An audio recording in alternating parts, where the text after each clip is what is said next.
I've been telling this story for 5 years now, and it gets funnier every time I tell it. In the summer of 2020, when the rest of the country, the rest of the world, was going pandemic crazy, Harry Talbot and I went up to Blairstown, New Jersey, for a tour of Camp Nubby Bosco, which is where Sean Cunningham filmed the original Friday the 13th.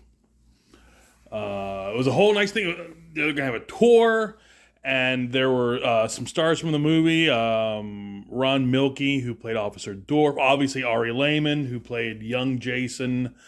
Why am I blanking on who played Marcy? I want to say Christine Taylor, but that's not right. My apologies to the actress. I've met her twice now, and I can't remember her name. And there was a fourth person there, but I'm totally blanking. This is not the good part of the story. And then the coup de grace, the coup de boop, was after the tour, after the meet and greet with the celebrities. They had an inflatable screen they were going to set up, and we all got to sit on the beach where Alice and Mrs. Voorhees have their mano a mano. We were all on lawn chairs, and we got to watch the movie on the beach. So that was the night. So here's how the evening starts. So we get there, and it's a long drive. Blairstown from where we are is a good 4-hour drive. 4.5. It's a good drive. We get there, and the very first thing Harry has to do is go to the bathroom. So we're at the main thing. There's a photo opportunity with Steve Christie's Jeep and that famous Camp Crystal Lake sign. I'm hanging out there. Harry goes to the bathroom. While I'm waiting for him, I go to sit on a stump. Just, place to sit while I'm waiting for Harry to come out, and then we'll get some photos with the Jeep. But I didn't realize till I sat on it that it was a decorative stump. It wasn't a real stump. It wasn't rooted into the ground. There was nothing holding. It was just sitting there. And so when I sat on the stump, it went backwards on me, and poor old Tommy went ass over teacups. My feet were up in the air like Jack Tripper in a Three's Company episode.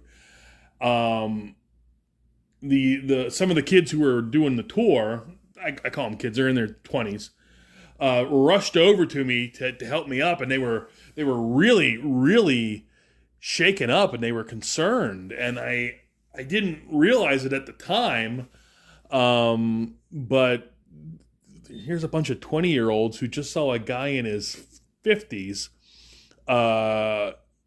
essentially collapse. I didn't really collapse. I fell off the stump. But, they were afraid, here, this old man's having a heart attack or something. So they helped me out, and I assured them that I was fine. Harry comes out, and we start the tour. Now, for whatever reason, to this day I don't understand it, they started the tour with the archery range, which is the furthest part from the entrance. I did the tour in 2013, and we went down to the lake, which is a good hike, and then from the lake to the archery range, which is a good hike. But starting off with the archery range, that's a friggin' baton death march, man. And so Harry and I got separated in the crowd. He's more towards the front of the crowd. I'm, huffing and puffing and panting, at the tail end of the crowd.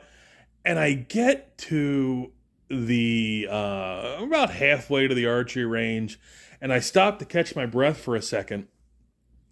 And the kids, the tour guides who are kind of keeping a wary eye on me, come back and say, "Hey, hang on a second. We're gonna send Rodney back with the golf cart." So this kid Rodney comes back, and I say, "Hey, yeah, why don't you give me a lift up to that archery range?" Okay. So I go to the archery range. We take photos, where Brenda gets scared as the arrow flies by her, and take some photos. And the one tour guide's sort of giving a little spiel on what filming that scene was like, and the crowd's nodding along dutifully. And this girl comes up to me, one of the tour guides, and whispers to me, "When the crowd leaves to go down to the lake, you just hang back, and Rodney will give you a lift in the golf cart." And I say, "Okay, I can get behind this idea. Everyone else is going to be beating their brains out walking this Bataan Death March. I'm going to get chauffeured around because I scared the shit out of the kids. All right." So I'm in the golf cart, and Rodney actually brought me an ice cold bottle of water. So I was just in seventh heaven, and it's a really humid evening out. I mean, it's on the shore of a lake. The air was like saturated. And as we're driving to the lake, we see the crowd huffing and puffing on the trail. And the trail is, as Norm Macdonald would say, the land was uneven. So the crowd's having a good hike, and there's poor old Harry. Now, I forgot to tell you this part in the beginning, but Harry, we all brought stuff to get signed by the celebs. Harry brought his Friday the 13th movie poster. I don't know if you can hear that horn. I apologize. There's someone outside going crazy. Harry brought his Friday the 13th movie poster. And it's framed and encased in plexiglass. And this thing is huge. I mean, a movie, you can imagine the size of a movie poster, add a little bit to it, for the frame.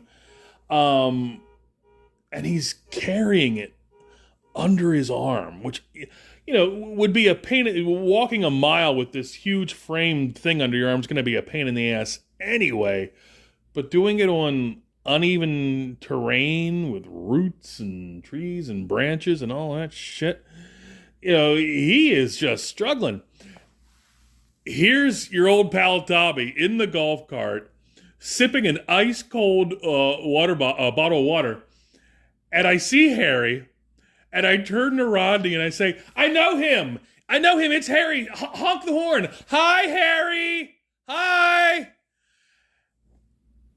And ladies and gentlemen, Harry Talbot shot me the purest look of hate that I have ever been on the receiving end of in my life. It was pure gold. And that, my friend, is your old pal Tommy's Camp Crystal Lake golf cart story. This has been Tom Tuttle.